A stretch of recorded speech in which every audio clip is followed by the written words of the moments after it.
They got problems on problems on problems on problems on problems on problems. I solve them. I run through the money, the pressure be calling. Left on my blessings, I feel like I'm falling. The birdie is back. Tell me I'm garbage, I'm going through something, that's why I ain't calling. Phone and progression, it's all that I wanted. The phone and affection, I summon and dub it. Cause I got problems on problems on problems on problems on problems on problems. I solve them. I run through the money, the pressure be calling. Left on my blessings, I feel like I'm falling. The birdie is back. Tell me I'm garbage, I'm going through something, that's why I ain't calling. Phone and progression, it's all that I wanted. The phone and affection, I summon and dub it. Why you be all in my line about nothing? Why won't you go get you a...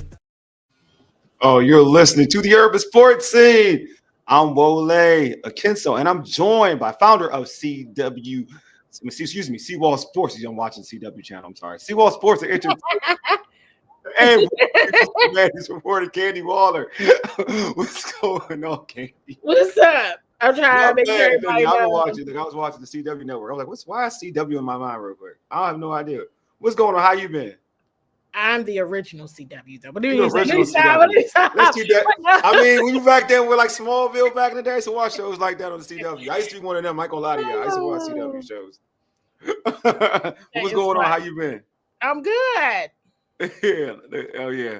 Yeah, Paul. Yeah, I'm a CW dude. I ain't gonna even hold you. But how is it? I mean, we're gonna talk about the Commanders free agency and whatnot. But how have you been through this process? It's very busy, especially as a reporter. I can only imagine. It is. I don't want to speak too soon. Like, it's not as busy as it was last year because the sky's about to open up. So, like, I'm gonna just be quiet because I just forget like some of the stuff that you have. Interviews. Once they're signed, they do media availability. Facts. And so today was a lot earlier because Zach Ertz was already at 8 a.m. and then he was actually early.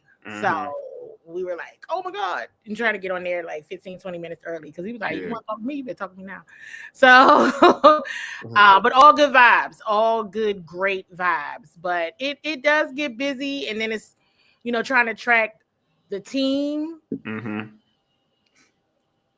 All, you're trying to track everything about the team, meaning who the team is re-signing, who has gotten picked up in free agency, right?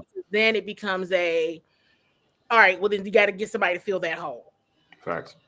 It's very much a maze puzzle, all the things. So it's busy. And then everything that comes through, your texts, the tweets, notifications, you end up paying attention to everything because you don't know what's not important till you like read it. You be like, oh yeah, Adam Schefter be winning. You know what I mean? He be winning around this time. I'd be like, I'd be on Schefter alert. He like my basketball. I mean, he's like my basketball. Well, it's Sham now. It used to be Woj. You know what I'm saying? But I don't envy them at all because that's got to be like you just don't. Job. Yeah, it's I mean, that's for the league and trying to get it all. You're getting everything. Yep. You're gonna get it all right all day, and so it's just it's I don't envy it. It's a lot. Hey, Paul, I'm gonna get to your questions about that when we get into the meat of this show. Paul, I'm an Arrow fan too. I'm a Flash, Arrow, Smallville. I'm all of it, Paul. I'm CW up, bro. You can't tell me nothing about CW. I'm a CW action hero type of dude. Paul. I'm both Arrows. That's how thorough I am when it comes to CW. I ain't no Dawson Creek dude. That's my brother. My brother used to watch Dawson Creek. Was that a CW? Similar. I don't know. My brother used to watch that too. Yeah, my brother used to watch that. But anyway, before we get into this, the free agency talk and who the Washington Commanders acquired, let's knock down some logistics. Subscribe to our podcast on Spotify, Apple Podcasts, TuneIn, iHeartRadio, and other podcast platforms. Just search the Urban Sports Scene. Also, make sure you subscribe to the Urban Sports Scene and Bowie TV YouTube channels. Please hit that red subscribe button and also like this video. Don't forget to tweet us at Urban Sports Scene. Hit us up on IG and TikTok at Urban Sports Scene and like our Urban Sports Scene Facebook page. Also join our Urban Sports Scene Facebook group. Search Urban Sports Scene, sports bloggers, sports podcasters, and sports debates. If you can't tell, you obviously know this, man. We had to do a special pod. It's Commanders I mean, like I want to say free agency because they did some trades too. So it's not just free agency; it's trades as well. But they picked up some players. Some players left the building, but this team is looking new. So can it start with the blockbuster deal? The Washington Commanders received bookend offensive tackle Laremy Tunsil and a fourth rounder from the Houston Texans for Washington's 3rd and 7th round picks and their 2026 second round pick. Your thoughts on the deal? I mean, I thought it was fine. I mean, I wasn't, it was like, oh, it's pricey. And I'm like, but is it? I mean, I don't think it's pricey. I think it's about even. Mm-hmm. I think it's about even. Yeah. On the tackle that the team picked up. I mean, hey, you can always. I tell people there's a couple different ways you can check. You can test the pressure is how other fans react to it. Yeah. True. That's one of the ways I use my clues in that way. Like if other fans feeling some type of way that it was a good move. But I was just kind of like, oh, because I think we had just talked about that, right? Yeah. Tackle. And I was like, well, they got Brandon Coleman. I mean, he was serviceable, but it says a lot. Yeah. It says a lot.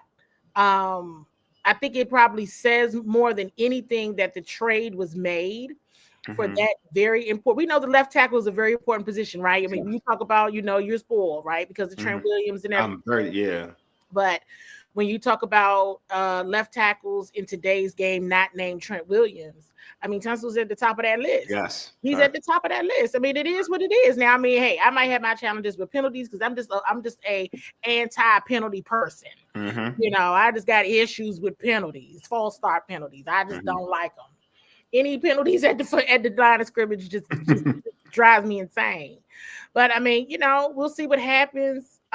It was a big move, and it said a lot. And I don't think it's a dig to Brandon Coleman or anything like that. I don't think it's a dig at all. I think, we talked about potentially, maybe he gets moved to guard or something, or moves to the other side, because he definitely has the ability to do that. Games are won and lost in the trenches, and they got better in the trenches. So that is what it is. I was going to say, is the offensive line better today than it was yesterday? It is. Absolutely. Relo on IG said Tunsil move was a must.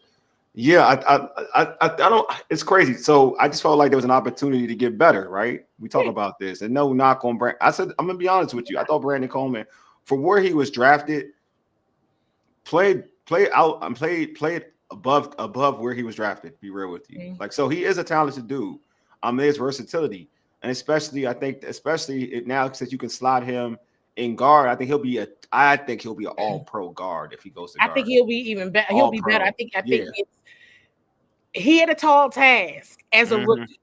And it was impressive. I don't want no beef with Brandon Coleman. I think he did great. I had a lot of positive things to say about him, in training camp. He did. I remember you telling me about him. You was telling me about him in training camp. Yeah.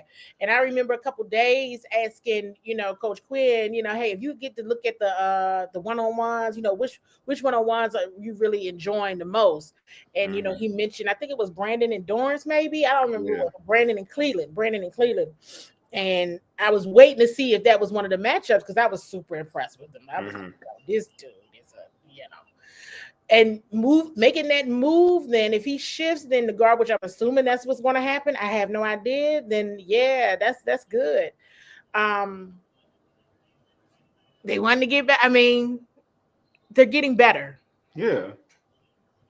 And I think it adds to something you said. Like it's something that we saw with Cosme. Like when Cosme was with right tackle to move to guard, you saw how he became all world. I just think the transition is going to be awesome because I do think you did see coach said Brandon Coleman had pass pro grade of a 33 in the playoffs. In the playoffs, he went against some tough dudes, right? At edge, right? He did. He went some tough dudes. And I do think that I don't want to say it was a knock on him. It made it seem like he was a bad to tackle.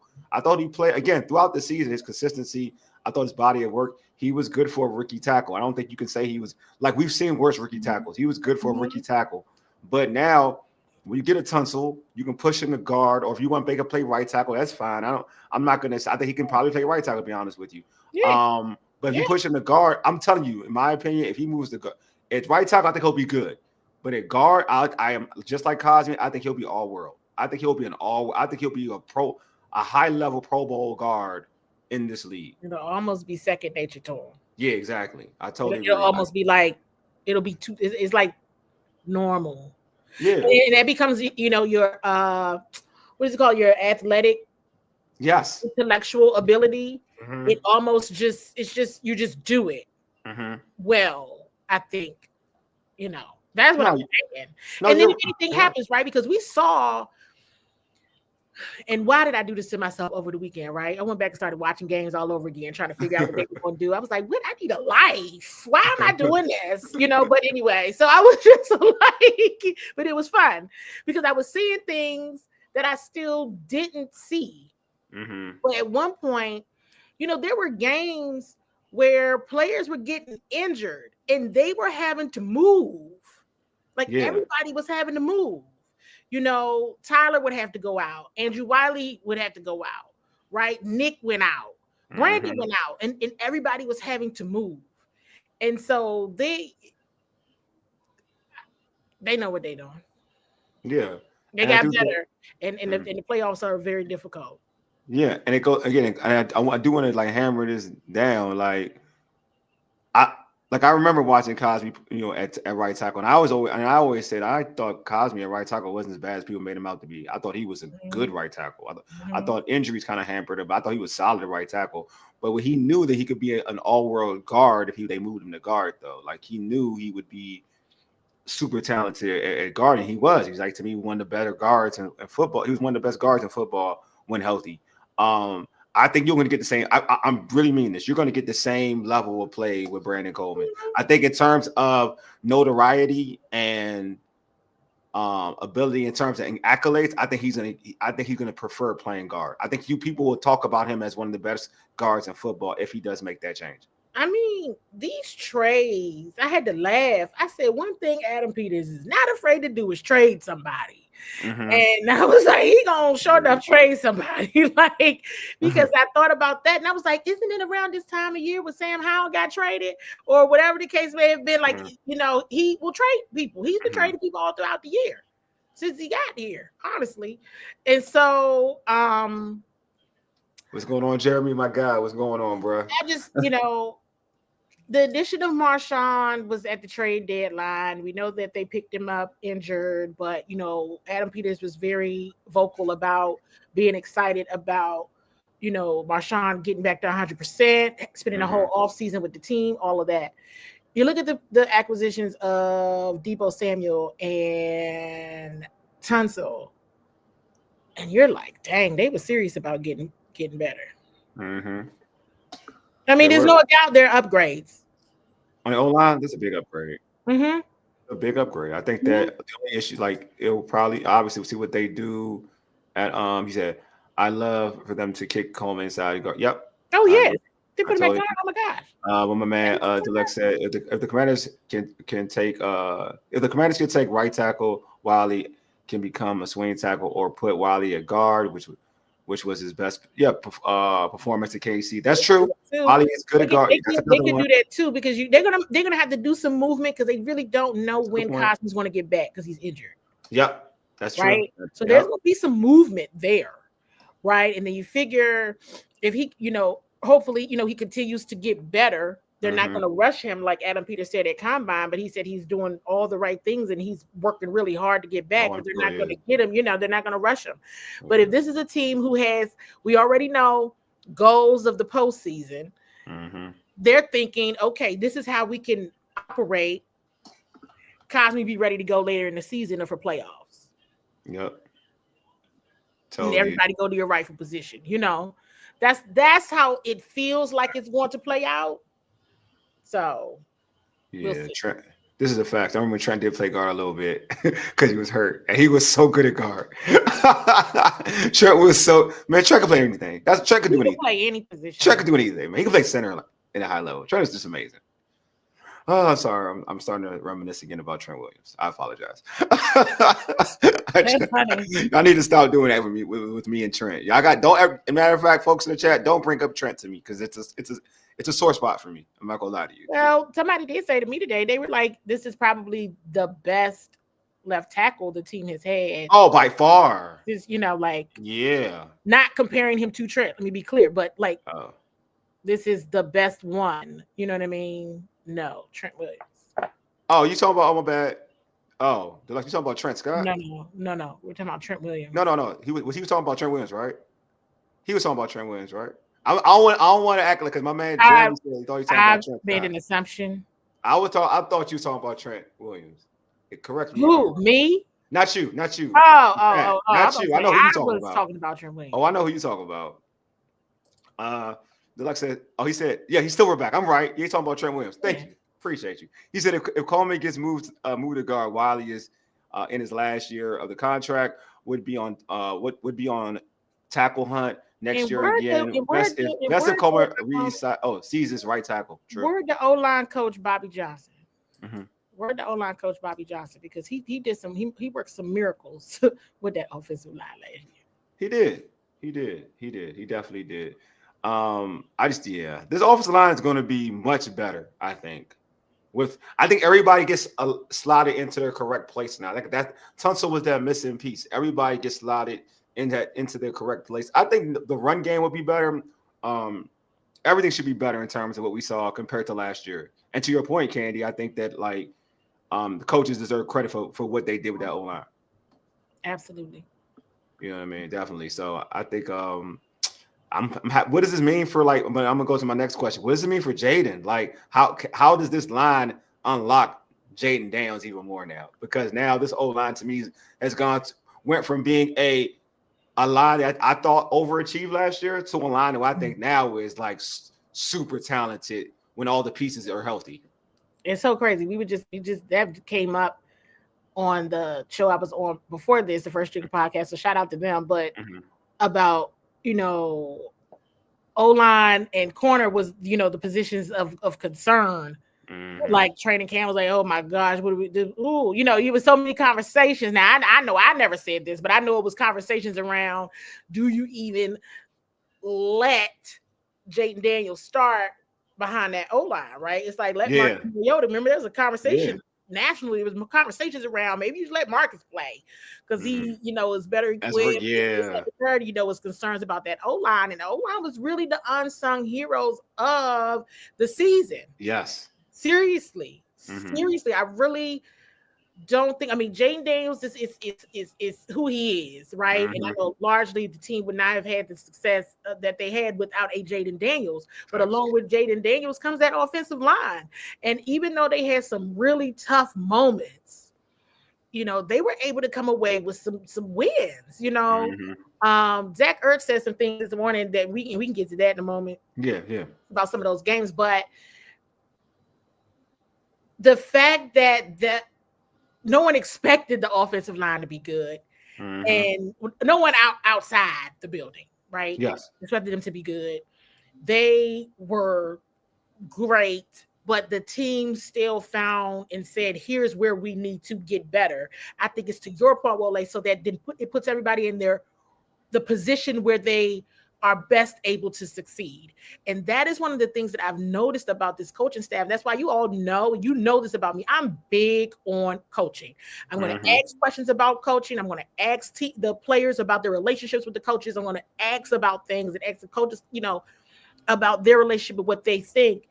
And once you understand that this team really wants the best available players for their team, for their culture all day. But once they have that, they want to put players in their best position to be successful. I think Tunsil gives them the opportunity to do that with this line, which to your question about Jaden Daniels, I mean, he's happy. So that's just how other use your clues. Hey, Jaden is happy, so everybody else be happy too. Yeah, man. I think you unleashed him now where I think he has an opportunity to see, because I've always I always stop when I see this person. I stop mid-sentence. Hey, Mama Waller, how you doing? I'm gonna stop mid-sentence. I'm I'm gonna stop, Miss. Now I'm gonna go back to my point. I had to make sure she's properly addressed. But to me, it's just like how I talk about Jalen Hurts, for an example. But I think Jaden Daniels is better. But to have now Jaden doesn't have to be perfect in terms of finding being worried about pressure. He can stay in that pocket long enough and make throws now. And he doesn't have to be pressed to kind of survey the field super fast. Now he can kind of have time in the pocket to find his receivers. He can now extend plays even longer now because of this line. I think that makes him even more dangerous, because at first he was working off of that clock in his head and it was time to go. Now he can be in the pocket, sit. He don't got to anticipate everything. And then he did a good job improving in terms of anticipating passes. But now, if this line is going to be what we think it's going to be, he doesn't have to worry about anticipating throws as much. He could sit in the pocket and say, okay, I can wait for this play to develop for Terry to get open, or I can wait for Debo to get open over here. I can wait. I don't have to now get the ball out super quick for it to work. My line is blocking. Now I can have time in the pocket to kind of chill, like we've seen Jalen Hurts do with that vicious Eagles offensive line. I think there's an opportunity for that, and I think that's going to unleash him even more as a passer. I feel obviously we know what he can do with his legs, but as a passer, what he can do with that arm, his accuracy, with time and not having to always process things that quickly, it's going to make him 10 times better. It is. You know what I mean? It is. It's just it helps everybody. Yeah. It helps everybody with the importance of that offensive line. One of the games I rewatched, because I have never.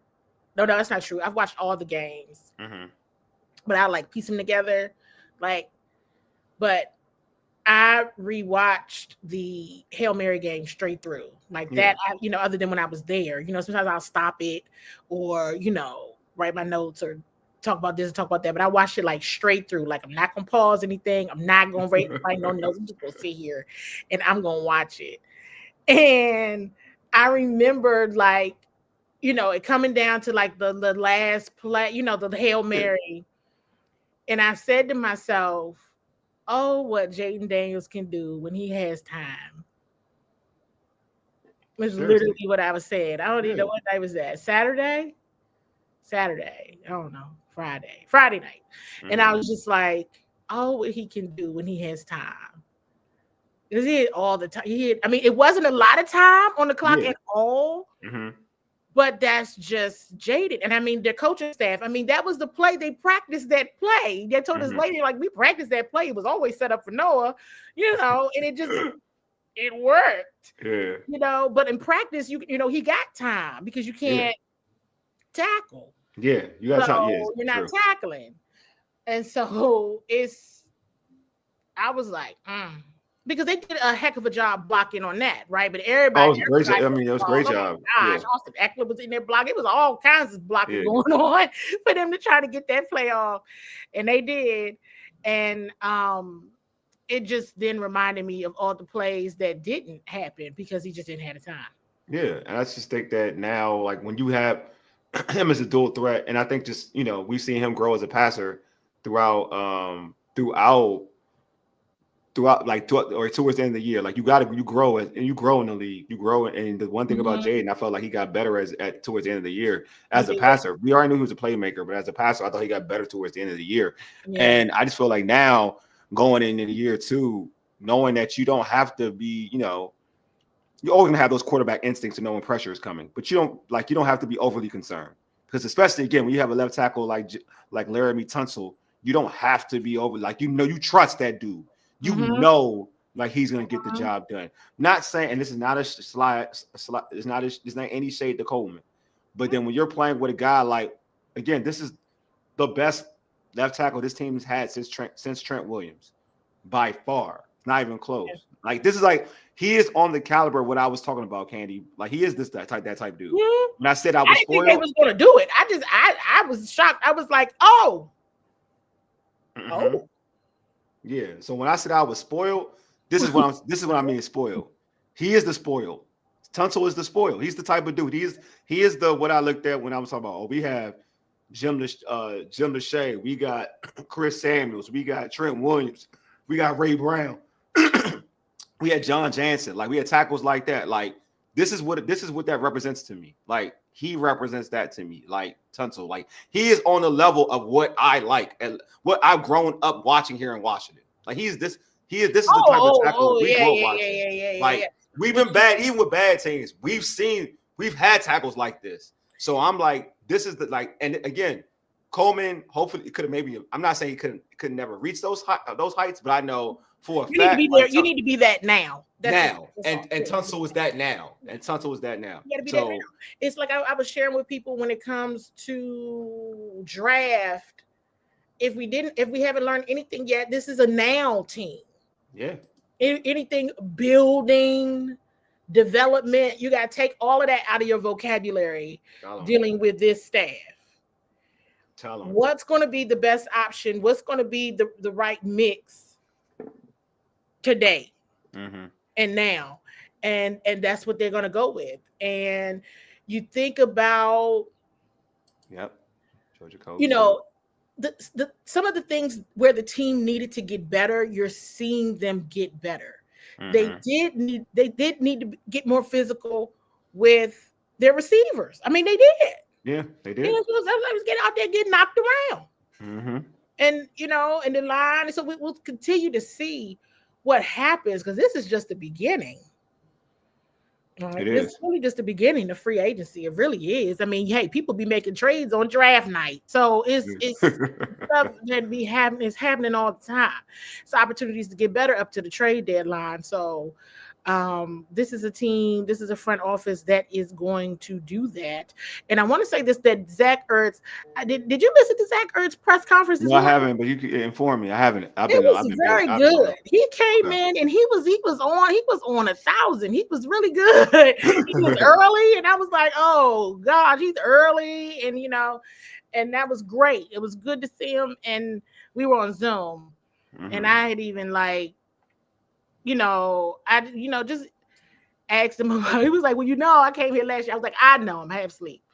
But he was talking about when he won, I asked him about when was the moment he knew he wanted to be a commander. I mean, when he wanted to return to commander. Yeah. He was like, I got here last year. I'm like, I know you. So I'm talking about this year. It's 7:00. But anyway, he's like, the game ended sometime around 6 and like 6:01. I was like, all right, I want to be back, and when Washington becomes the place, right, that people want to play and coach, whoever would have thought that? But then I went back and listened to the press conference again because he was dropping so many nuggets the whole time that he said there were like 5 close games, right? There were like 5 close games. If they don't win those games, the season looks very different. So now it's like they understand exactly what they need to do in order to get better. Like in a convincing way, right? Because he's right. Those 5 close games really could have gone another way. Yeah. So what do you do to get better in such a way where this ain't close? Good point. We have outmatched you, is what he's trying to say. You know what I mean? Like those 5 games. And so then I was like, now I got to do a new task. Let's go back and go watch those 5 games, right? And see what they didn't do well in those 5 games. And even though we probably already know what they didn't do well in those 5 games that were close, had they ended up a different way, they've already made adjustments to get better in those areas. No, I agree. I think that, we kind of know for like without dissecting, each game, but just looking at the totality of the season, it's like, and I'm glad that I think he mentioned this. Deluxe mentioned it briefly, kind of to my point. The focus in the trenches has been beautiful. Like that's the thing that I felt like what they need. Like they needed to kind of like focus on what they need to do in the trenches, and they did that with another acquisition. But obviously with this trade, like knowing that okay, it's cool. Like we have a solid offensive line, but we saw a team in Philadelphia who won the championship. They don't have a solid offensive line. They got a dominant offensive line. Like that's what we need to go again. We need to get a dominant offensive line. That's solid. What do people want? I mean, it's not, and it takes a while when it comes to change and the mindset change. So I saw, and I think I commented, I see Commanders fans unraveling a little bit, and it's like, hey, just ask yourself, is the O-line better today than it was yesterday? And the answer is yes, then you okay. Because they do this. That was a today problem that they had, and they did something to fix it. Agreed. Yeah, we're going to talk. I'm going to address the D line. Actually, I'm about to do that now with one of the new the other signing. Though I'm not gonna lie, I'm not in love with the signing, but I will still go with it though. So yesterday, via free agency, the Commanders signed Javon Kinlaw from the New York Jets to a 3-year deal. The Minnesota Vikings gave former Commander Jonathan Allen a 3-year deal as well. So I'm gonna ask you this, Candi. Do you feel like, obviously Kinlaw was a first round? I believe he's a first round pick. I think Kinlaw was a first round pick from South Carolina at the time. Do you feel like this is an upgrade for Washington? I feel like it makes sense financially, and I think I think it makes sense financially. I think he knows Adam and Daryl Tapp. Yeah, that was my rationale. I said, okay, all right, makes sense financially, and his connections with Adam Peters, because that's the assistant GM over there, assistant GM. Yes, when he was there, drafted him, and D-Tap was the assistant D-line coach in San Francisco and worked with Javon there. Wow. So that's why I was like, okay, it makes sense. But hey, look, they got to figure out what they're gonna do on the edge. Yeah, that's what I'm saying. So I'll go back to what they're not. Cliff said. Cliff had a good point. He said, "Is this D line not addressed yet? Is it not? Yeah, okay, all right. No, let's talk about it. Let's talk about it for real." I mean, this is a deep draft for the line, for the defensive line. It really is. But free agency isn't over, everybody. Free agency isn't over. No, I agree. So I'm gonna talk. So for me, I'm not gonna lie to y'all. I'm gonna be it's completely transparent. I don't think it's an upgrade. All right. So I think Kinlaw was supposed to be better than what he was coming out of South Carolina. I remember Kinlaw. I remember the draft. He was supposed to be thorough. Kinlaw he's more of a rotational player. Exactly. Yeah. He's definitely not done. This is not a done line at all. Everybody, your ends are free agents and all that. So you got to see what else comes available through releases and everything. I mean, the whole party. This is an early party. This is like the cocktail hour, cocktail reception. Yeah. But the party doesn't start until like tomorrow. Yeah, I'll be that's what you told me. But I was like, you don't want to do the show on Thursday? He was like, I was going to me. I was like, I'm gonna be the MEAC tournament. I'm gonna true. I'm giving y'all all the transparency. Yeah, I gotta go to the MEAC tournament. Candi want to do it Thursday. We're gonna do it. I was like, I would have been down to do it. Tonight was fine, but I did. Yeah, she did say she said Thursday. I said Thursday. You should do it on Thursday. Yeah, don't worry. We got a recap one on Sunday. We got recap on Sunday. But yeah, I feel like I'm not. But I will say to Deluxe's point, I do like the physicality in the trenches with Kinlaw because of his size. Like he's a bigger dude. I won't say he's a bigger dude. So I do think that it's to what I was asking about for this Commanders team. Like I want them to get a bigger D tackle guy who's more fixated on run stopping. You know what I mean? So I do think if he could do that, I won't lie to y'all. If he can do that, then I'm cool. Like I feel like you may not get the better, more impactful, like sack type of dude with Jonathan Allen is more productive via sacks than Kinlaw. But if he is able to help us stop the run, then it's definitely a win. You know what I mean? So that's absolutely. I mean, that's where the problem is. Trenches, fast, physical, speed, power. Yep. Fast, physical, speed, power. Definitely got to look at the size, right? Based on the opponents. Yep. They got to really, they take a really good look at, of course, the division. Because I think I saw a comment about, a playoff home game where everybody knows the only way you get in at least one playoff home game is if you win the division. Right. So you have to win the division, right? Then if you end up, then seeding does matter because, hey, going back to the Eagles, they was home. Yeah. Whole playoffs. They was home. the Chiefs got a bye. Now, see, here's the thing. This is where I get funny because I'm like, I don't know. You want the team to have a bye or not? Because sometimes they be on in a groove. Sometimes that bye mess you up. But whatever. You want that bye? You need that bye. But depending on where your bye was in the season, but you that's true. But however, the only way you get a home game, at least one, is winning the division. Period. So you already know that has to be a goal, is to win the division, and your record matters. What did we also learn about Dan Quinn and his coaching staff? They care about seeding. Some people are like, as long as I make the playoffs. Oh no, they wanted the 6. They wanted a higher seeding. They did. Obviously, I know. I was 6. They were trying to, do the numbers to try to figure out who they were going to have to play so they could prepare, so they could be ready to rock. Yeah, right. They definitely wanted the higher seed. They wanted the higher seed. That was not, that way they weren't even. It was not a secret at all. Yeah, they wanted the 6. So this is a team that cares about home field advantage. This is a team that cares about seeding. So to solidify all of that, you got to run the numbers up with the win-loss, with the win being the most. And you got to win the division. So when you take that into consideration, bigger, faster, right? Power, that physicality. Just look at who they playing against.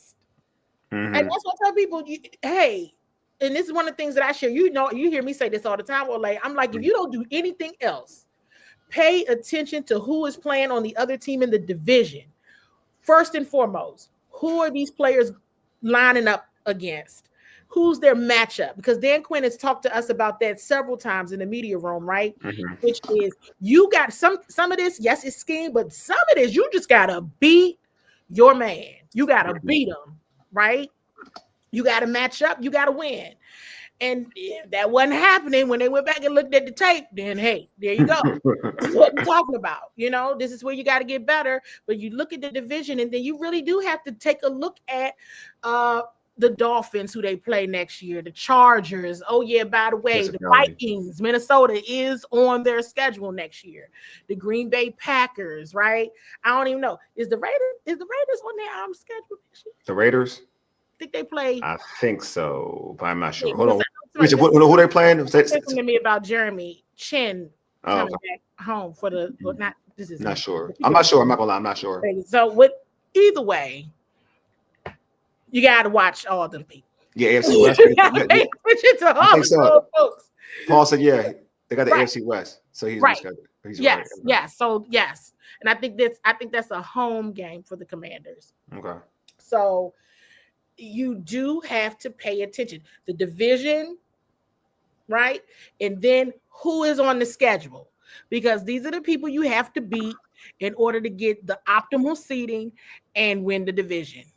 So you have to really understand those matchups. You really do. And everybody be just going there blind. And it's like, no, these people are looking at who they're matching up against, because that's who they got to beat. That's who you got to beat. We'll deal with 2026 in 2026. This is who they got to beat this year in order to get to where they want to go.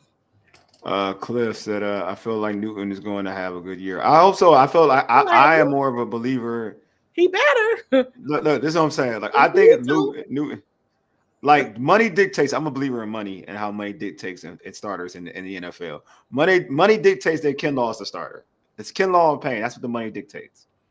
That's what the money dictates. The other thing becomes, we're also seeing a league that is getting younger. That too. We're seeing a league that's getting younger, right? So that is a consideration as well. That I just think that using your clues, paying attention, you just got to pay that kind of stuff. And like you said, the schedule is not easy. Not that any of the schedules are. And I've had that conversation with players and coaches where it's like, it's hard to win a football game. It's hard. Every season dictates whatever. Like, I feel like every season dictates whatever. But yeah, Taj, what did Taj say? What's up, Taj? He says, been saying this for weeks. AP doesn't talk much, but he doesn't hide his intentions. He wanted the team to be more physical, from Debo to the new tackle. The mission has been to be more physical. I thought the team was. I could be more physical. I thought the team. I will give this team his flowers. I thought they were more. They were physical last year. I thought Laremy Tunsil was real physical. I'm gonna give Laremy. I think they were physical. But they can always be more, though. I agree with that. Yes, I think they were physical. We know that there was some missed tackles moments. Yeah, that was annoying. That happened too many times. and it goes back to. I just appreciated Zach Ertz saying, 5 of those games were very close, and had those games not gone the way that they did, that's a very different season. Mm-hmm. And I appreciated his transparency in that because he's right. I agree with that. But that's what I said. They're physical, but not fast. You got to get there. And sometimes they were just getting beat fair and square. Thank God they did win those 5 games. But he was being honest. Yeah, I would love Dante. I would love to sign Justin Simmons. But I'm gonna talk about this. That I would love. I lie to you not. I would, man.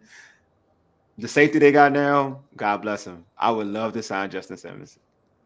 That's what I would say. That's all I'm gonna say.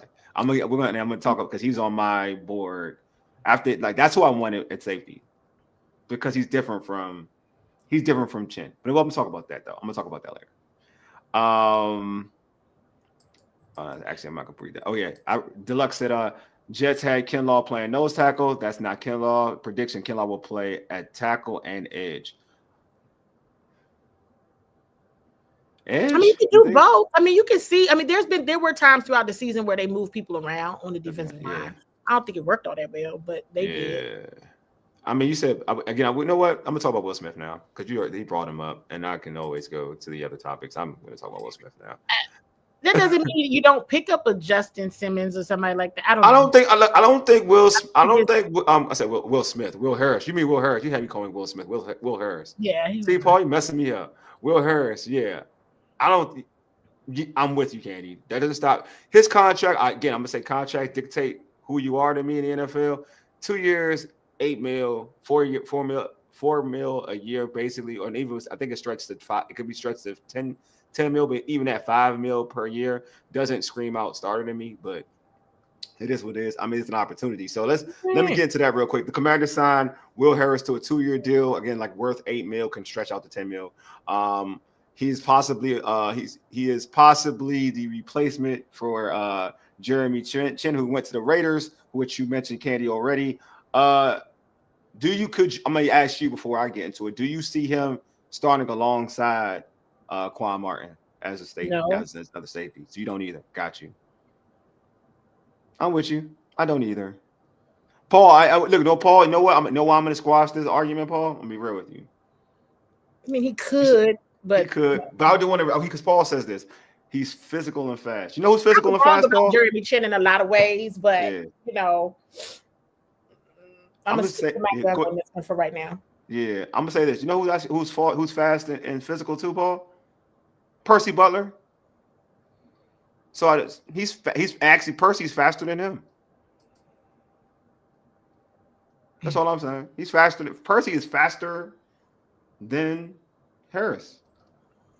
So it's really so. I'm gonna tell you how I look at this situation because I think Candi, you told me this staff likes Percy a lot, right?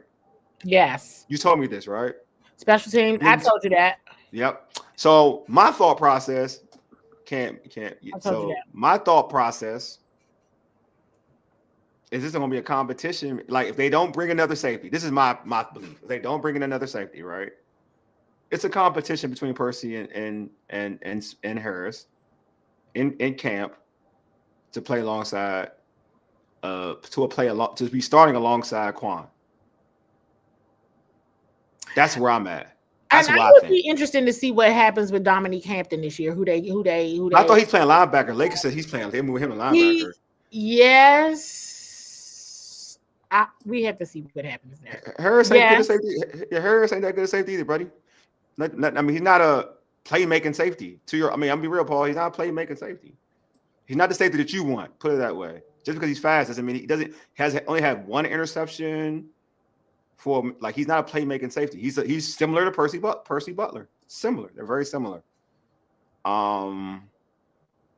Let's see. Dante said I know they preach ball ball is like last year. I think Simmons has proven he takes the ball away. I agree, and I think he has something left in the tank. I like Simmons. I think Simmons. What I wanted this team to do, like this is where I'm at, because everybody like Harris because of his physicality, right? And I get it, he is physical. He's a Jeremy Chin replacement. He's a replacement. There you go. That's what happened. I mean, not to cut you off, but you're right. They lost Jeremy Chin to the Raiders. They picked up Will Harris. It's a very similar style. Yeah, I agree with you. I totally agree with you. So, but I've said this on this show. I said if I'm going to replace Chin, right? I want to replace Chin with somebody different, a different type of safety, like because with something we always talked about, they're not getting like you said this, Candi. Candi, how many times you said their goal is to get the ball, get like how many turnovers?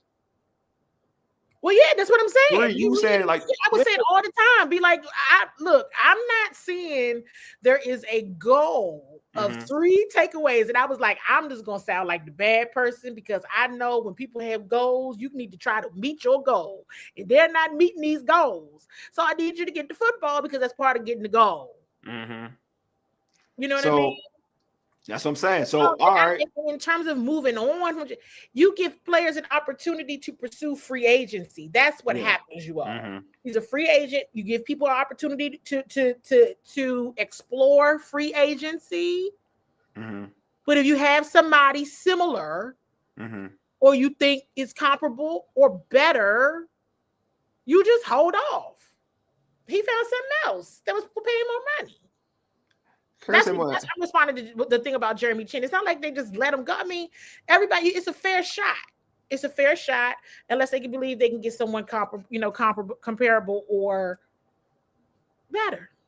Harris got like 1 interception every year. Like Deluxe don't have that many turnovers. They need takeaways. Yeah. They're about the same in terms of like takeaways. Yeah. That is what you saw. That is how they beat the Detroit Lions. Yeah.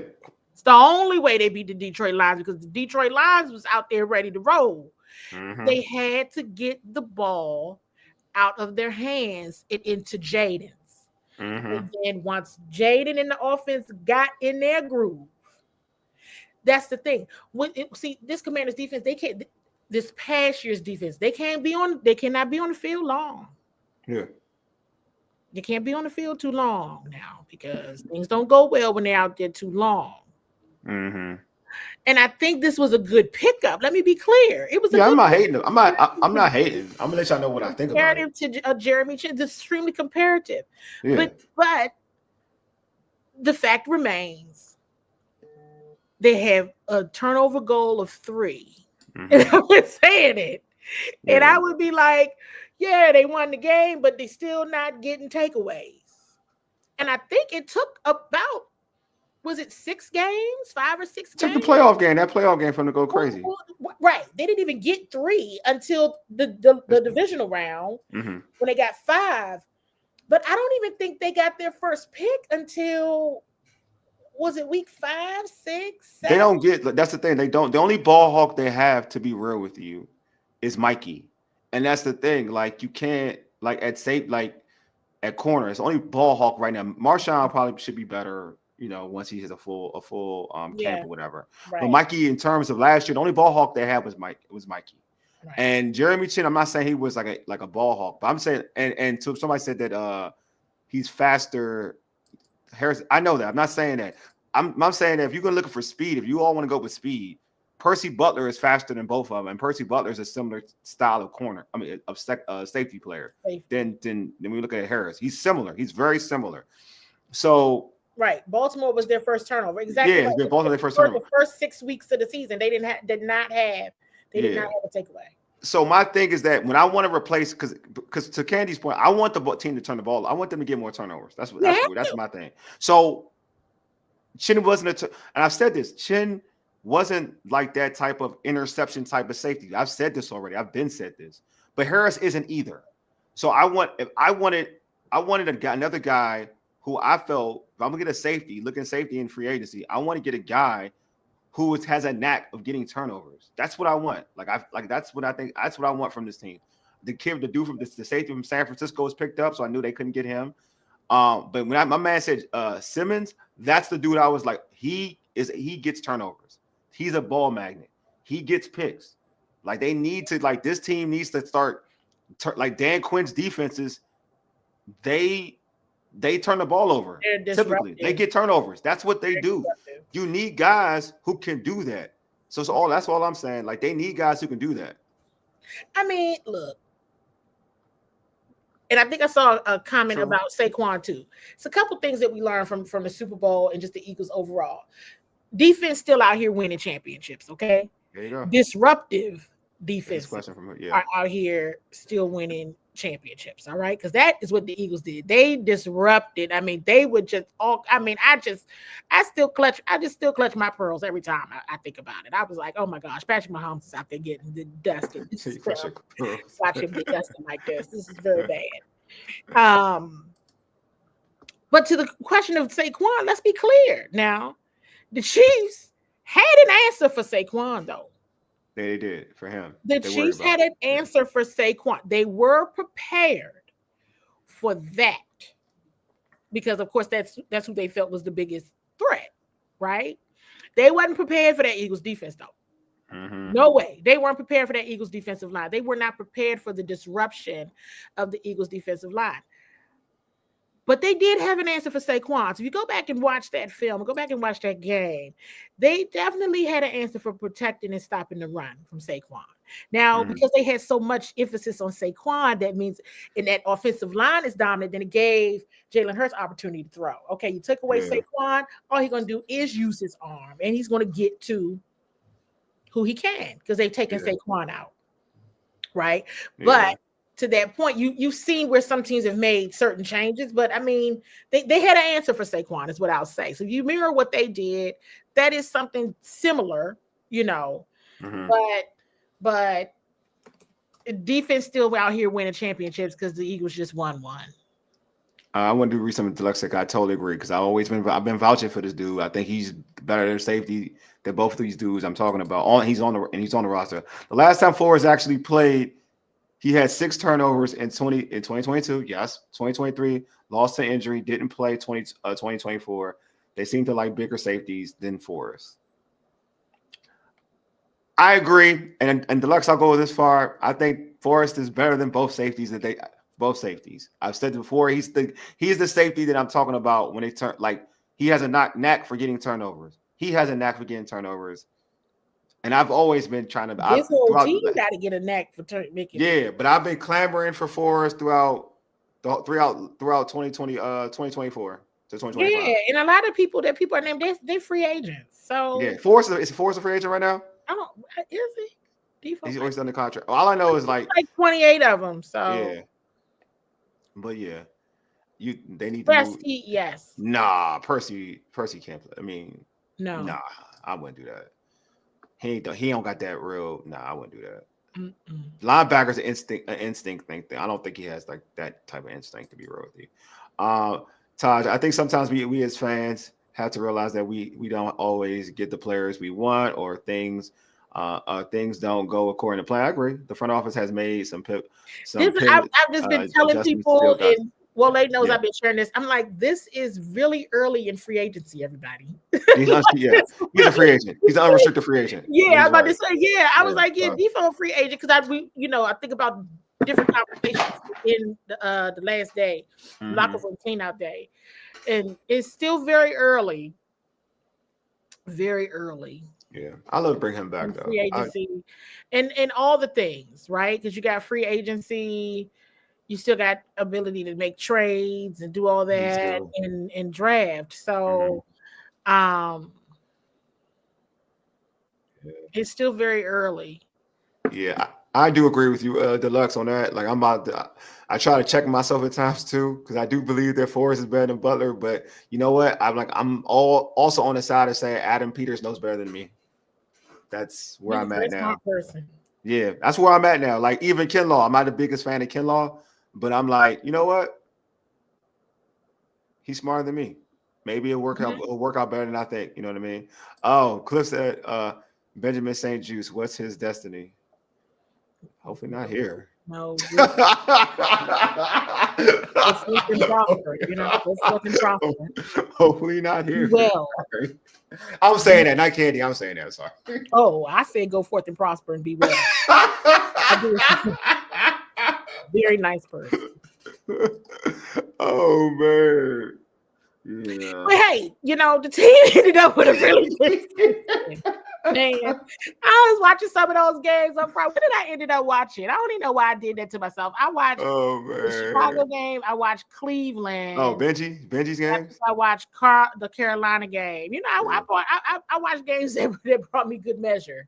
I didn't I wasn't gonna watch the losing streak, even though I did that. I watched the losing streak one time, and I watched the week 1 Tampa Bay game a lot leading up to the Tampa Bay playoff game. Mm-hmm. And I was like, geez, this team is so much better than they were week 1. Oh my gosh. They had made leaps and bounds changes from week 1 to week 2 to week 3 in Cincinnati. Week 4 in Arizona was a really big game for this team. And so when they went home or came home against the Browns, their first 5 weeks was really strong. Mm-hmm. Because you saw it was very apparent the difference, right? And then they hit that little losing streak, which was still bizarre. But that losing streak, still, that was. Again, you got to go back to the close games and the one they lost to really see. Because for real, the ones that they lost in the close games, the issues were consistent. I just think in those 5, they ended up winning at the last minute. Yeah, I just feel like what these moves this team has made. I do think that, to a certain extent, like you said earlier, and going back to what you said about the defensive line or even the defense as a whole, a lot of these moves, I feel like there's there are going to be some moves they need to make in the draft, obviously. And then free agency is not over, like you said too. You got Wednesday, which is tomorrow. You got Thursday. Yeah, we got this whole week. I feel like they're still decent. It was a bunch of people last year. Yeah. Because if you all don't recall, I remember last year. Yeah. Commanders fans was so just, oh my God. I had an issue with Fowler being mad. Was so mad early in the week. And I don't think everybody perked up until that Wednesday when the team signed Bobby Wagner. I feel like Bobby Wagner, because of his name recognition, it was like, oh, and I was like, there you go, Commanders fans. There's a name you recognize. You might respect him a little bit. I've been wanting Bobby though. But it was like that Wednesday because I remember it was just like a flood. It wasn't the first day. It wasn't like Monday or Tuesday. It wasn't any of that. It was Wednesday. It wasn't the first day. It was just like whoosh, because they had so many. It was so much. But y'all talk about that Steelers game, and I'm gonna tell you, remember, I was flying off the handle with that Steelers game because OZ had that muffed return. Stop talking about the Nigerian brother. But they got the touchdown. It was that lost, that cost him his job at that position. That's when Luke ended up coming in there after that. But that, and I want to say it was either it might have been Jeremy Chin. And it might have been Jeremy Chin and Benjamin. Somebody.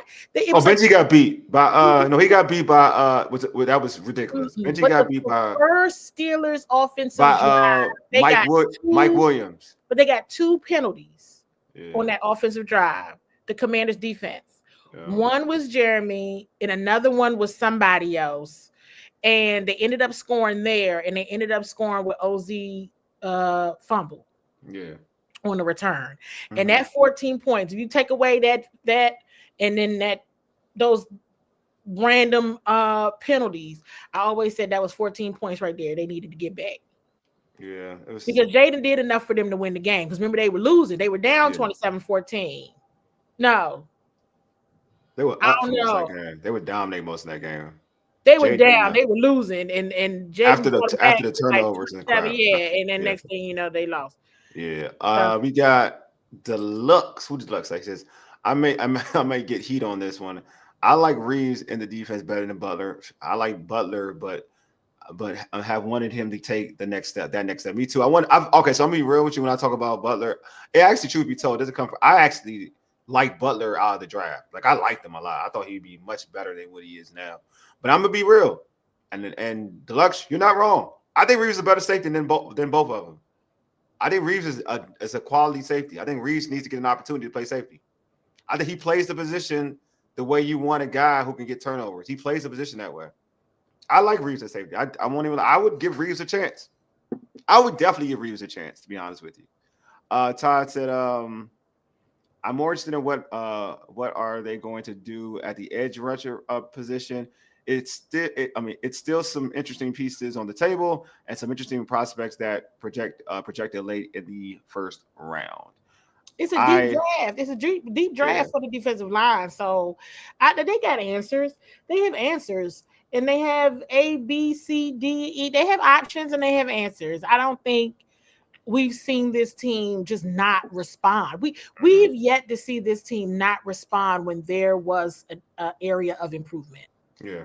We've never seen so far this front office not respond when there wasn't an area of improvement.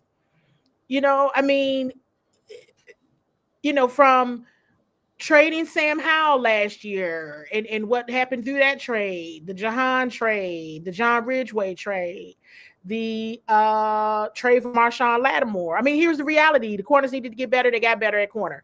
Even though he was injured, and yes, there were challenges. We get that. They got better at corner. Yes. I'm not gonna sit up here and act like they didn't get better at corner. Yes, they did. Yes, they did. Injury and everything. They got better at corner. And so you to see the trade down for Deebo Samuel. Did they get better at wide receiver? They got better at wide receiver. Did the O-line get better? They got better at O-line. They're going to continue to respond to wherever the needs are. So I think everybody should just sit back and watch the show. Did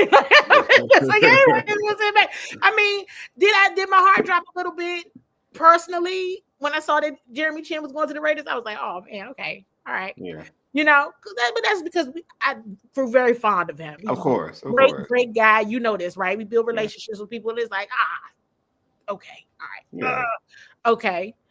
But that was personal. Yeah. Professionally, I'm like, they got an answer.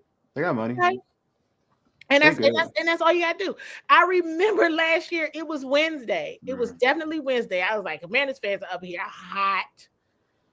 And I think it was because I don't know who they were signing at the time. I can go back. I know. I know this. I was hot. Like, you have signing folks like Mariota. Yes. Everybody was like, oh my I was one of them. I was one of them. I know. It was like, oh my God, Marcus Mariota's gonna be the that was me. That was me. I just knew that them signing Marcus Mariota meant that Marcus Mariota was going to be the quarterback, the QB1. And I was just like, oh my gosh, everybody is just unraveling it. They're just losing it. Oh my goodness. Sure was. So it's like, at least, and here I am sitting up here worried, like, oh, don't nobody sign Marcus. Send him back because Jaden needs him. but whatever. We wish Marcus well if he does get picked up, whatever happens with him. Oh, he's not coming back? He needs to come back. That's what I'm saying. But I just come back. Marcus need to come back. He need to be the first. Like we're gonna talk about these guys that re-signed, but Marcus need to be. And McNichols could be. Oh my and McNichols could be re-signed. Marcus better be re-signed because there's no need for McNichols. But again, it goes back to. What I'm learning. What I'm really learning now, like just really understanding and knowing agents, knowing players, knowing staff, and really like just being comfortable with just asking questions. They can pursue, they can go out and be free, go and see what's out there. And if the offer is better than what we're offering and that's something you want to do or whatever, okay, we lost you. Dag, or whatever. But I'm about to hurt pause. I think Marcus Mariota did want an opportunity to potentially start or play somewhere else, but good grief, he was so tremendous to Jaden's success last year. And just the overall locker room culture. What a tremendous dude right there. And I know he's had some tough stints, right? He had some tough, he's had a tough road. He hasn't had the easiest road, but in terms of Jaden's development, I think that was a question I asked DQ one day, just what his mark has brought to this, because everybody saw it. Well, we saw it every day, right? But it was like finally the world got a chance to see it. And it was like, oh, can he just stay? And that's but people want to go forth and they want either more money, they want an opportunity to start or whatever the case may be, and that's totally fair. But I hope that is a piece that I think it was fantastic. And I mean, hey, he had to come in the Carolina game, he had to come in the Dallas game. I thought he was great, and what he was able to do on the sideline and in the locker room, just amazing.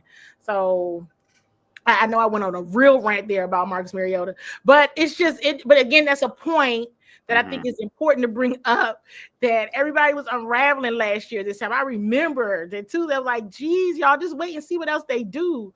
Everybody's like, Austin Eckler is washed, Zach Ertz is washed.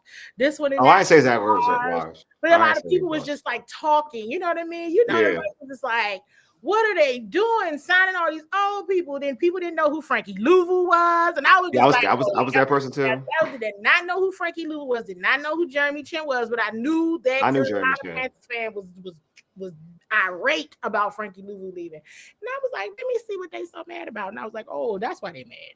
So it's just like, it was all sit back and watch the show. That's what I'm doing. Like I said, my heart only dropped when Jeremy Chin was going to the Raiders. I was like, okay. But, now I got a friend on the Raiders. I know. Kyle's on the Raiders. I don't think I had any friends on the Raiders. Paul said, I'm feeling that the Trey Hendricks trade is cooking. Paul, I'm gonna disappoint you, bro. That is not happening, bro. They don't got the collateral to get that dude anymore. I don't know if they got the collateral. They traded her. They don't got the capital, bro. You can sit back on that one, homie. There ain't no moves to be made. Then it ain't trading. We'll see. I mean, anything could be cooking, and then you'd be like, "Oh, well, I used." Hey, I'm a claim this one. I used all my nutmeg. I'm gonna claim this one. This one I'm gonna claim. They didn't trade the last 2 years of picks already. They're done with making moves. They're done. They're not giving up a first rounder either for him. They're not giving him a first rounder for him. So it ain't happening. He ain't coming here. Gotta get a first round. I mean, Trey Hendricks. They're not trading their first rounder for no Trey Hendricks. So it's done. He's not coming here. But I do believe that edge rusher is something that will probably be looked at in the draft, depending on who slides there. I believe edge rushers coming in the draft. That's my thought process. Let's see. What did I was telling you, Paul, you my guy, but I had to make sure. Stranger things have happened. I didn't think they were going to trade for Tunsil, but I mean, I knew they were trading for somebody. I just was wrong on who it was. That's all. I knew they were making a trade that day. You talking about Tunsil? You talking about Debo? So it wasn't trade. No. Well, Debo, we knew at combine. You talking about. I knew about that. I just thought it was going to be a Debo Jonathan Allen swap, but I think San Fran wasn't trying to go for that. I just, Yeah, you said he was gone, but not Jahan on this team gone. You're saying us getting him. Like, that means so you think we're going to trade? What we're going to Paul, give me a trade offer. Tell me what we're going to trade to get Trey Hendrickson. And then come back to me. You tell me what we're going to trade, bro. And get back to me. Like, what do we have to trade for him? Deluxe's comment. Okay, I'll read it out here. Go ahead. Yeah, what I heard last year, Louvu, Chin injury prone, Ertz old, Eckler washed. Yes, like that's all. I was all like, facts. The Manis fan was there's an angry group. There's an angry group of fans. Yeah. And now look at everybody. And I and thank you for this comment. You love Bowie TV? Yes. Hey, look, we out here. They outside. We outside. The Ravens got D-Hop today. DeAndre Hopkins. All right. I text Karina like, we up. Yeah, who's up? Look. They EDC ain't lost a step. And Adam Peters hasn't either. So that man lost a step. I love D-Hop. He lost a step. But go ahead, though. I love D-Hop. That man lost a step. But it's just they'll be all right. Yeah. Owens. That's a good one. Owens can make competition. I agree. I mean, I saw that. I like that Owens, one. let me tell you, Tyler Owens. I forgot about Owens is awesome. Yeah. And much love to you, Cliff. He's good. And I forgot about Owens. Undrafted. I think Mama Waller must be like, I'm going to do it. Good night. Yeah, I got you. But it was like, Mama Waller. but yes, to Tyler Owens, he was in. He got in. But when we talk about takeaways and we talk about forcing fumbles, he had a return forced fumble, didn't he? Yeah. Yes, special teams. Mm-hmm. They had him moving a lot on special teams. He was drafted and ended up making the team. He has such a presence about himself, and he just gonna go out there and get it. Look at Greg. Look, I told you about I told her, Greg. I told her. I told her he loves her, man. I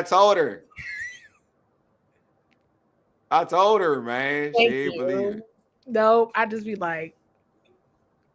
Exactly. Hey, look, I've been trying. I love Paul. I've been trying to tell. That's what I'm trying to tell Paul. Like, you're not giving him a first rounder for. You're not giving him. He's not worth the first round pick. Sorry.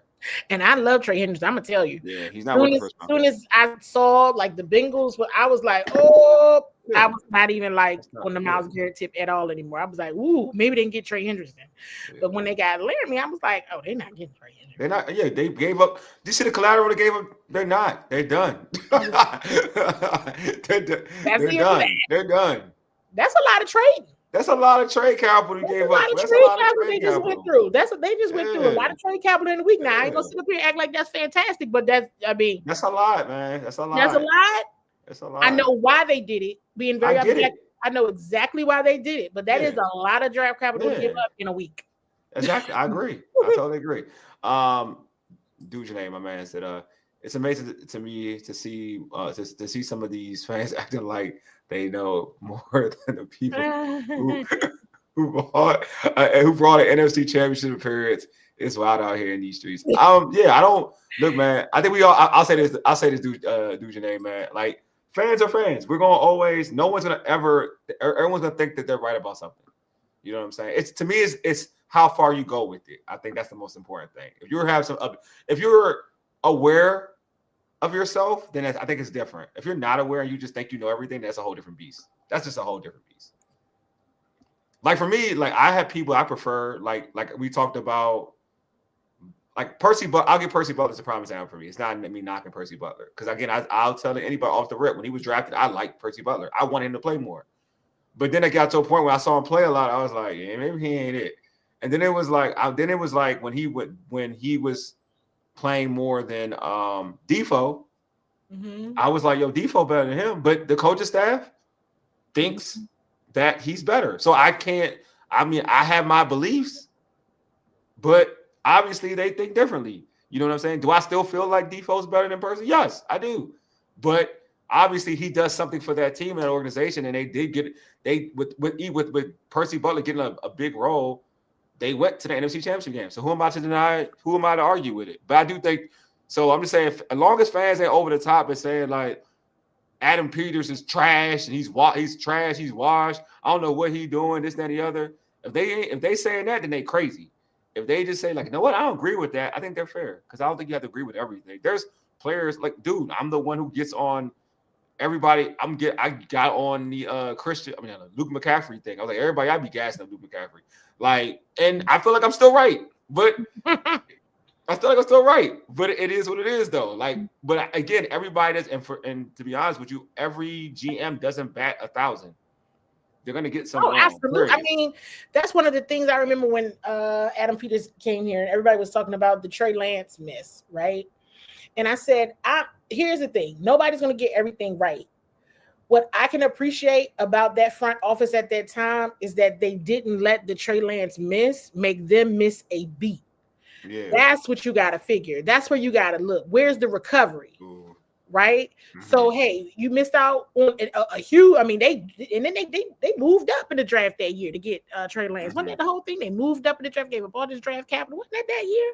Trey, you talking about the Niners when they got Trey Lance? Yes. They moved up. Yeah, they moved up to get Trey Lance, and it didn't work out at all. But did it stop them from making the Super Bowl that year? Nope. It didn't stop them from that miss did not make them miss on making the playoffs or making it to the Super Bowl. Now they haven't won a Super Bowl yet. However, they still didn't. I'm about the recovery. How are you going to act when you are facing the adversity? How are you going to act when it didn't work out? And Adam Peters and them, it worked. Hey, they kept it moving because you still got to play football. Fact. Right. And I feel like the team never, I don't feel like that miss ever messed up the 49ers trajectory. Does that make sense? Like, I don't think like the issues that they had like last season, that wasn't because of a Trey Lance. You know what I mean? Anything that happened because of that, does anybody even remember? Like, I don't think they ever had a bad season or something just went completely down the tubes because of that. That's what I always say. So I was like, this is a person who is prepared. This is a person that him and his staff are very, very good at talent evaluation. Yeah, I think they're really good at very, very good at getting the best out of their players. I mean, we know that Dante Fowler was unraveling a little bit on X the other night. He's mad. He's a little salty. Yeah, he's upset. But you know what? He was hurt all last summer and switching up positions, and he did well. You know, we saw them. I mean, who knew who Tyler Biotis was? Be honest. Other people was mad about Tyler Biotis. They was mad about Dante. But he was great. You had to go back and look. I mean, I ain't know him. I ain't gonna hold you. I ain't gonna act like I don't be terrible with linemen. Doris Armstrong. People was like, they got all these. I knew Doris Armstrong. I liked him. I just didn't know if he was going to be a rotational starter. About Cleveland, but then when they put the team together, look at what came of it. So these men have been very open and honest about where they're headed and what they want and what they want it to look like. So if they've made a change, it is because the player had the decision to make the change themselves, and they were ready for the other option, or they already had another option, so it was okay. I mean, it is what it is. But they haven't made anybody. They've been making everyone eat their words. Point blank. Period. Hey Paul, retype the Gallup question. It's hard for me to keep strolling to find it. Like, it's a lot of comments. Just retype it and I'll pull it up. Deluxe said, I truly believe Forrest was the backup to Chin, Martin, and Butler roles in the three safety look. Forrest went in when injuries happened, not Reeves or Owens. Yeah. I just think that he could have played both. I think Derek was just as good. I mean, it is what it is. I'm not gonna keep going. I'm not gonna keep harping on that. Every GM misses, even AP and crew have Mike Davis. Oh yeah, Mike Davis is bad, but not a huge miss on a low cost on your contract. Agree. Was signed as depth. Totally agree. Totally agree. Okay, let's talk about. Hold on. I know before Paul has that question. Okay, he'll find that question. Hey, Paul, find that question for me. So let's go into like the players that they did resign. All right, the Commanders resigned key players such as Bobby Wagner. Thank you, Bobby, for coming back. I appreciate you.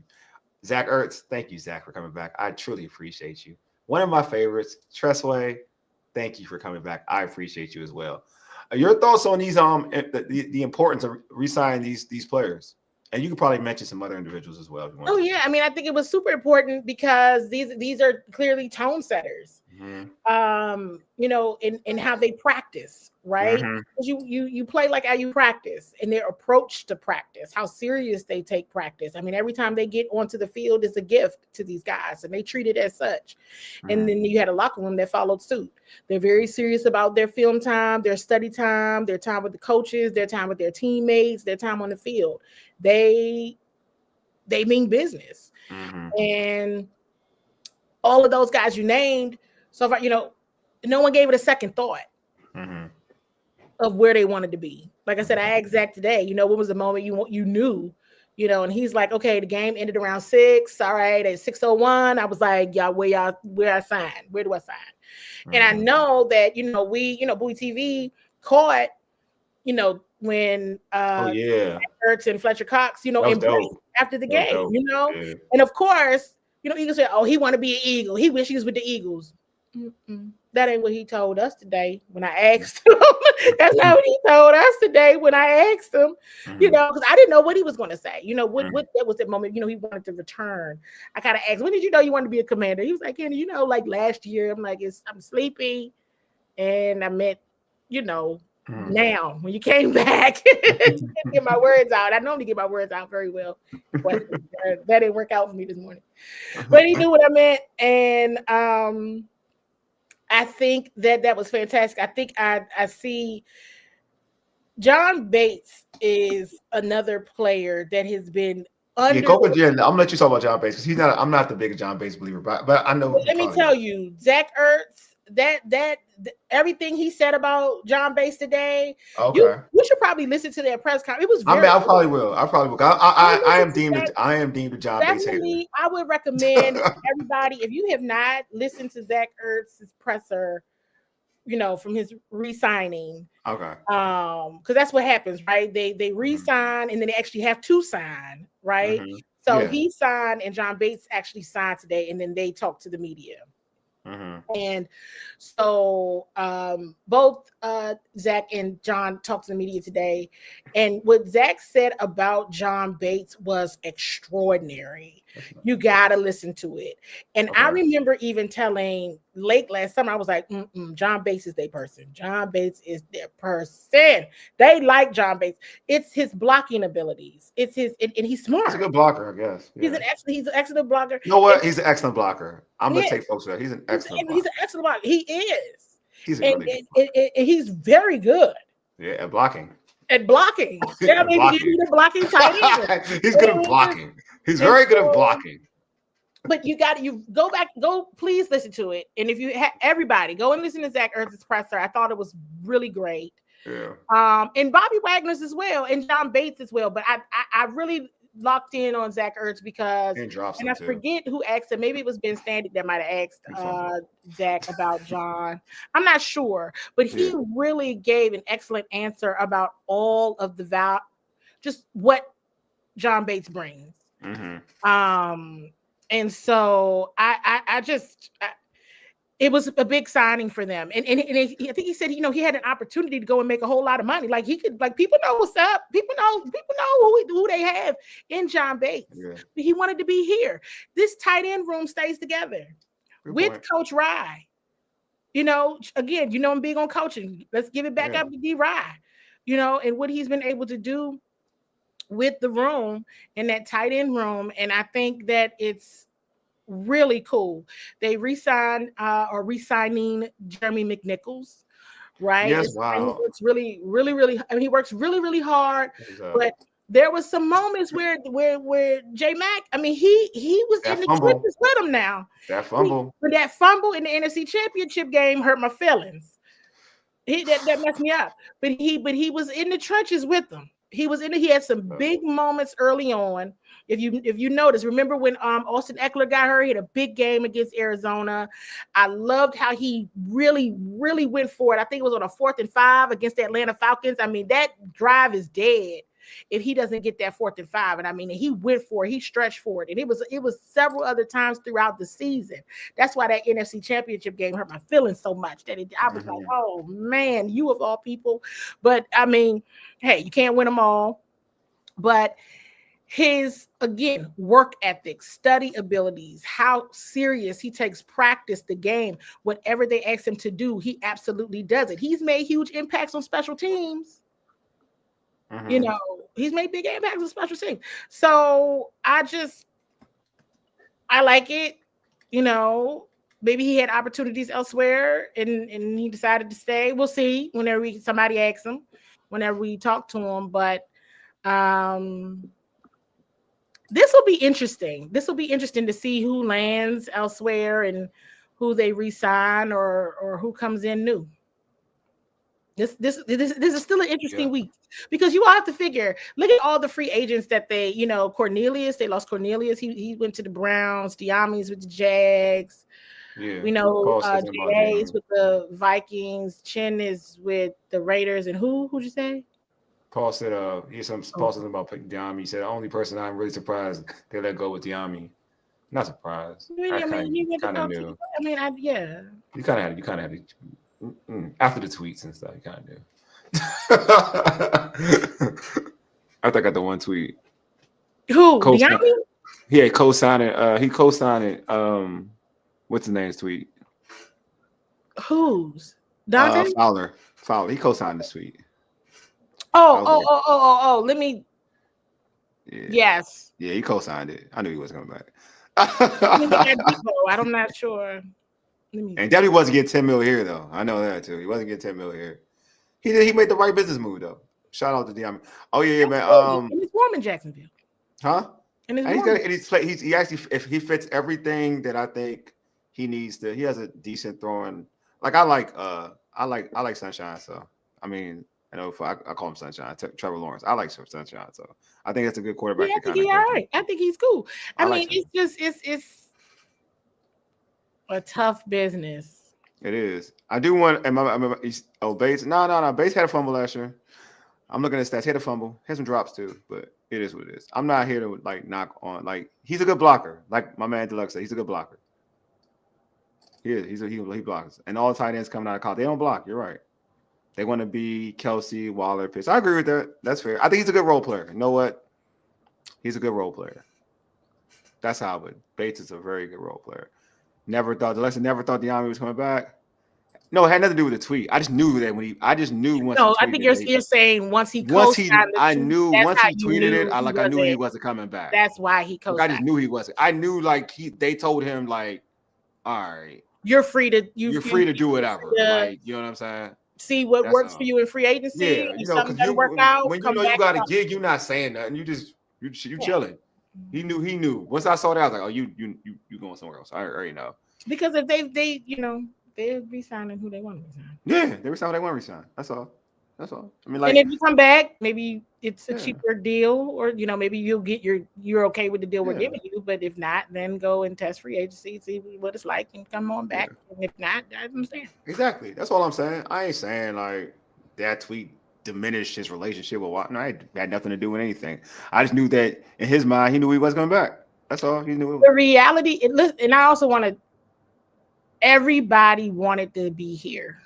Yeah, exactly. I know that. It's definitely the organization. It's definitely a brand new day. Yeah. Everybody wanted to be here. Actually, Paul, hold on. I got you. Lex, I'm gonna read that one too. Let me. Paul did a comment. I ain't gonna try. Paul, my bad, bro. I've been waiting on it. Paul, his question for you, Candi, was interviewing Gallup a favor, or are they interested in Gallup? Because Michael Gallup. Yep. Wide receiver. Yep. A favor to who? I mean, I'd be having a favor. No, I don't. Nobody do anything for favors. Yeah. All right, he ain't coming here too. I don't believe that. He came out of retirement too, I believe too.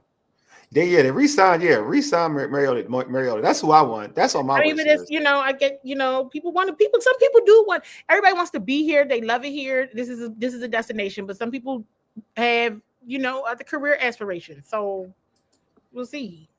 Deluxe, who's next on your wish list of the Commanders free agents? Noah for me. Who's that? Mine ain't Noah. I and Brown. I'm okay. Oh, you want both? Oh, both Noah. Oh, Noah, I too. Shoot. Oh, yeah. I forgot. That's what I'm wondering. I think that's. No, that's what he meant. That's what he meant. Dang. You know what? It probably. Damn, this is wild. I'm gonna say this because I was hating on this dude when they signed him. It would be Marcus Mariota. It would be Marcus Mariota. It would be Mariota. I want Mariota back. I want Crowder back on the low too. I do want Crowder back. Yeah, it's a weird. I do want Crowder back. But I don't think Crowder's the type of dude you can wait. You can wait that out. Nobody worries about it. People are wait. I mean, people get released. People get, I agree with this too, man. Jaden be making people look better, man. That too. All right, I believe I'm with you too. Jaden be making people. Jaden, look, this is gonna be like really messed up for me. Like Jade, like this is gonna sound real extreme, and folks are probably I can get canceled for this. Not like cancel, but cancel for this. Like Jaden, like Jesus, dog. Like he could turn everybody is water to wine. He could talk. I don't know what he's doing to people. It's the Jedi mind trick. I was telling somebody. He turned water into wine, man. I'm sorry, man. This man crazy. I got eggs on the previous show that I was on. Something about Tunsil is like a nice guy. He's a really nice guy on the field or something. Mm-hmm. And I was kind of like, huh? You know, and they're like, you know, the offensive line is like goons and this, that, and the third, you know. Yeah. Well, you know, if something happens, is he? And I was, you know, really not registered to me what I was being asked. And then I was kind of like, wow, Jaden is a very nice guy on the field. Yeah. It could be a Jedi mind trick thing. Because Jaden is he's very nice. He's very kind. Yeah, I'm sure, man. Jaden, like, you gonna get on demon time. He's on demon time. The whole time he's being really nice and kind. He's on do it with a smile. Not. You know what I'm saying? That's how I'm saying. And I remember fans being mad, like, why he always smiling? Because he's happy. That's awesome. Look, man, look. You know, I mean, you caught him not smiling, right? NFC Championship game, the Ravens game. It was a couple other times I saw. Smiling. When he got hurt, that Carolina Panthers game, I told everybody, like, for everybody watching at home, and I was watching him when he went off the sideline. I'm like, Jaden just slammed his helmet down. He's upset. Oh, the injury. Yeah, when he got hurt because he knew he was mad. He knew he was hurt. He was very angry because he's mad. All you want to do is play football. Leave him alone. That's it. Man. So he helps other players up. We've seen him go help other players up. We've seen him go pray for players. We've seen him do all that on the field. He's a true deluxe.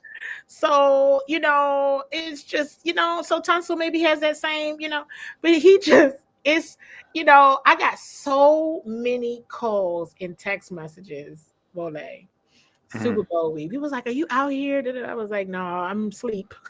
Literally, like I'm in the bed. I can't even move. Like I'm just home. You did a lot. They were like, "Oh my God, Jaden Daniels is so amazing. Jaden Daniels, oh my God." And I'm like, he's like Jesus. What is he doing to people? I'm telling you, man. Y'all think I'm joking? Jaden like Jesus. I ain't gonna lie. Stay away from Jaden. Like I'm not even going to your press conferences no more because clearly you're doing something to people that you talk to. Jaden football.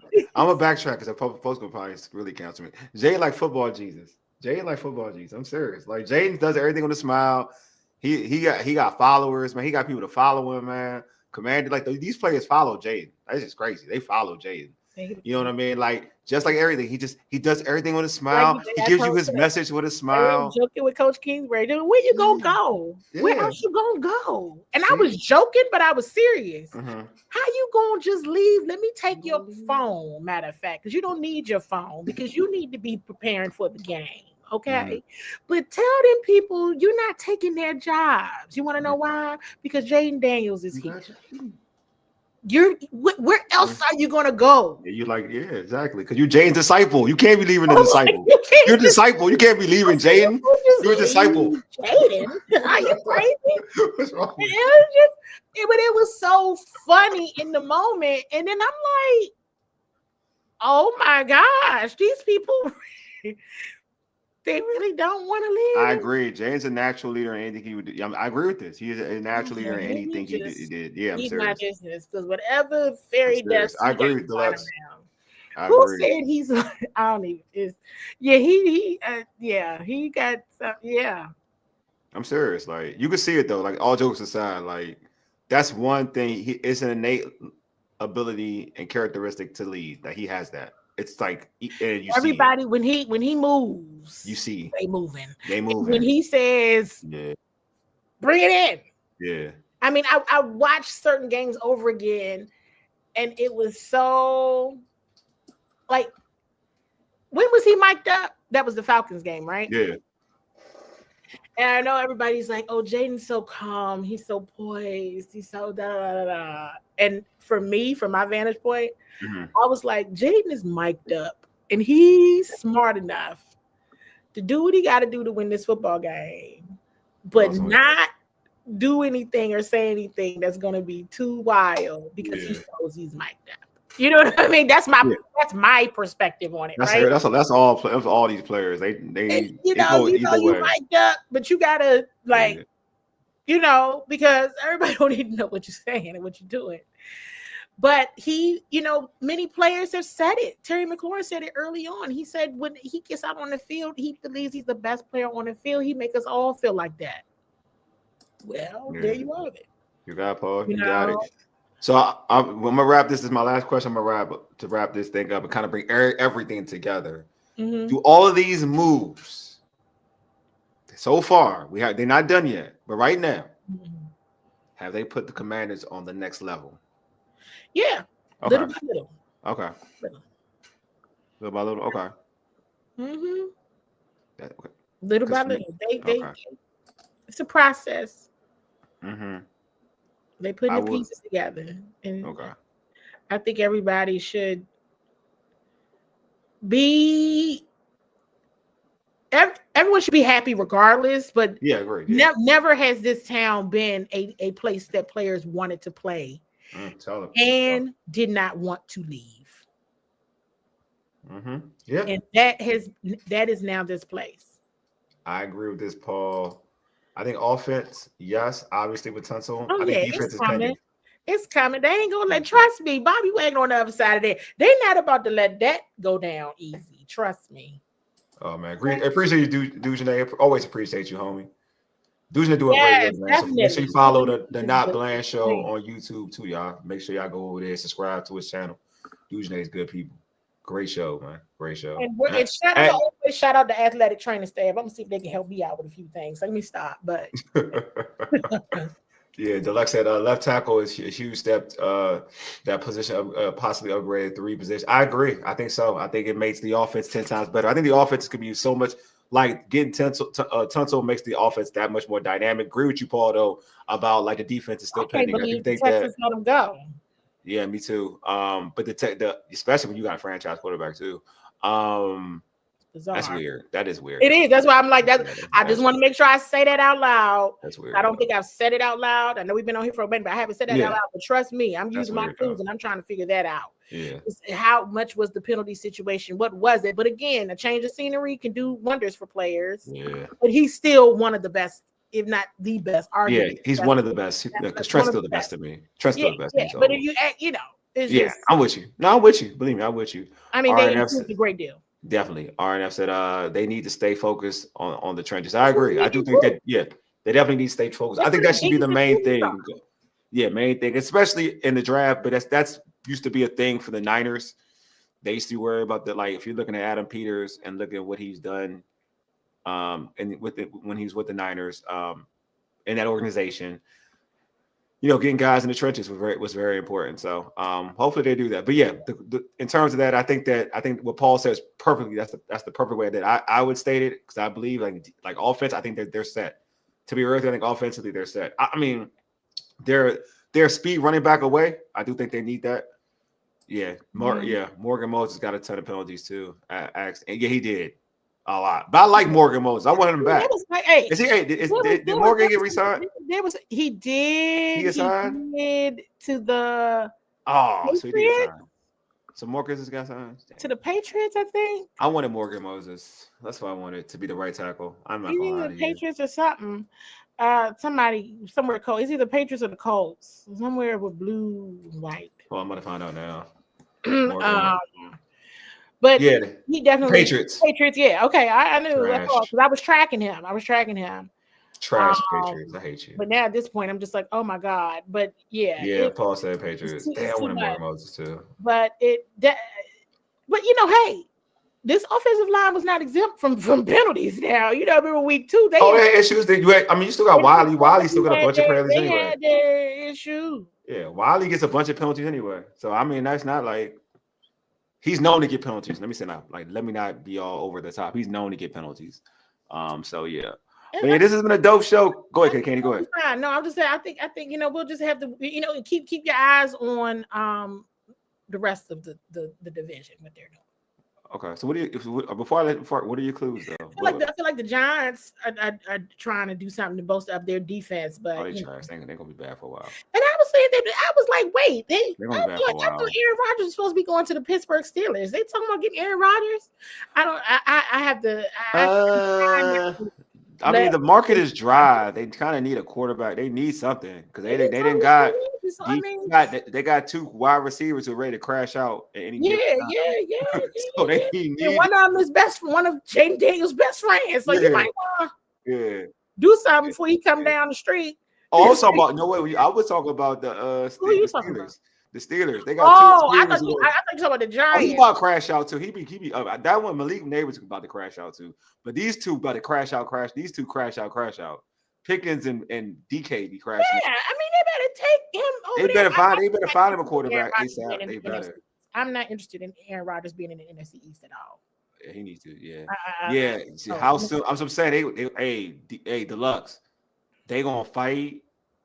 That is when I say that is the most explosive duo in terms of attitude I've ever seen in the NFL and playing receiver at the same time. This is it because it's not aggression as a football player. It's aggression. Like these dudes be doing the most juvenile stuff in a football game. Pickens is so juvenile, and DK. It's like he blackout mad. He can get blackout mad when he do like, and he already does some steroids. He get them steroid anger. That steroid anger where he just starts to like do stupid crap.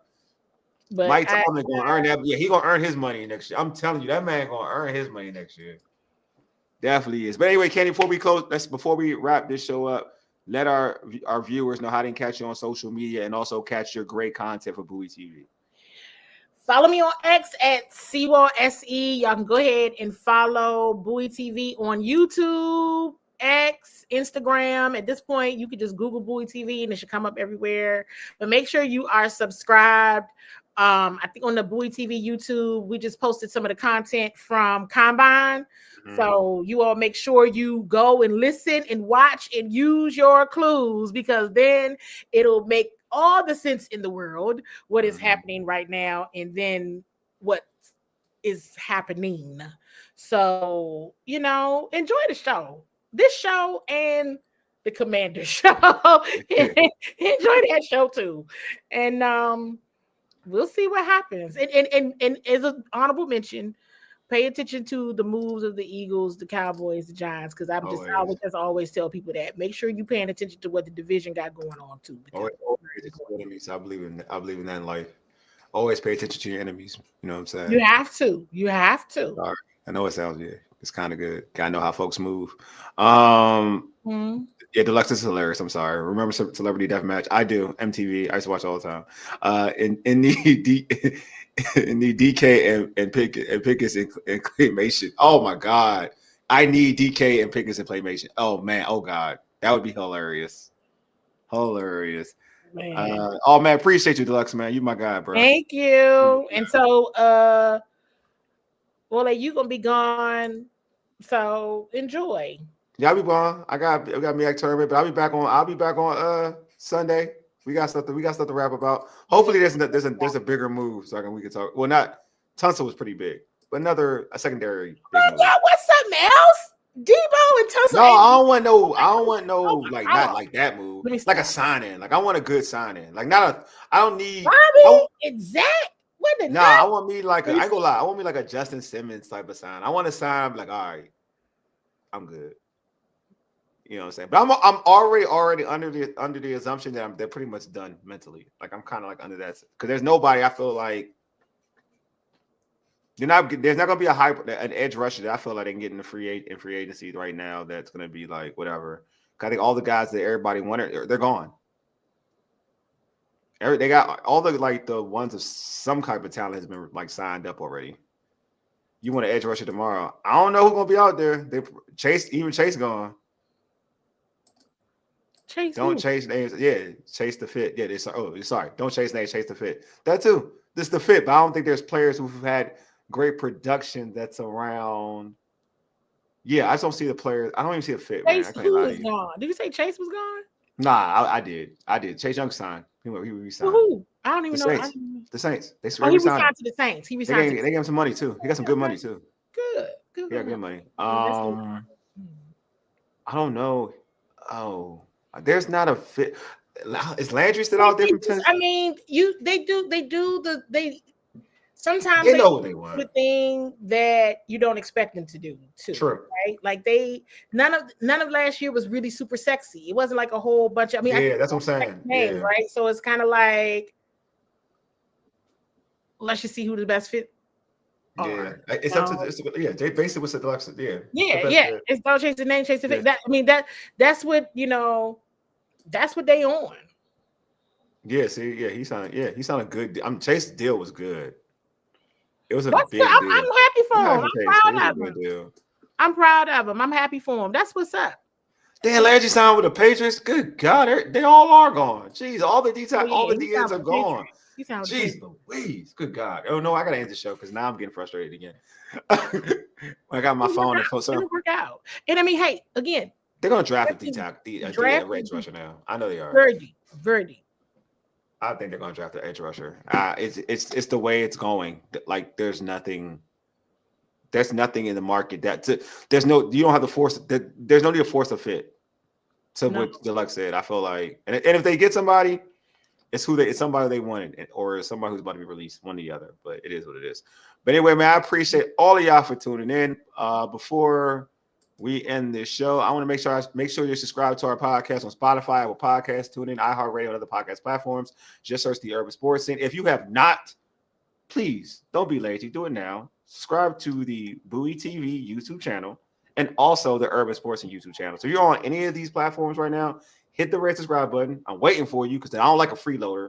Freeloader just watching and know subscribe. That's messed up. And subscribing is free. It ain't like you got to pay to subscribe. Hit the red subscribe button. Also like this video. You can also check us out on our Urban Sports Scene website, which is www.urbansportscene.com. You can follow us on X at Urban Sports Scene, IG and TikTok at Urban Sports Scene, and like our Urban Sports Scene Facebook page. What was it? Bad teams overpay? True. That's true.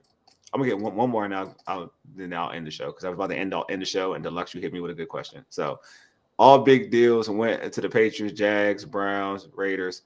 What does that tell you? Okay, yeah, bad teams. That's true. All bad teams. All bad teams overpay. It is what it is. But still, I want one of those players though. Anyway, you've been listening to the Urban Sports Scene for ages. Deuces. We are out.